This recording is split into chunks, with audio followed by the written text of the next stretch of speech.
महक गाना सुना रही हूँ। गाँव में गाता है लोग।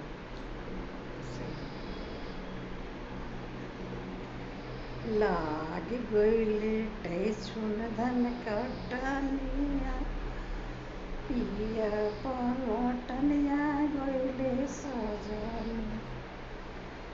लाग गइले टैसुन धन कटनिया, पिया पलटनिया गइले सजनी।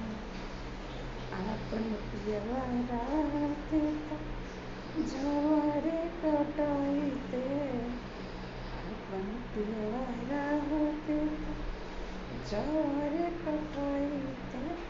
अनकर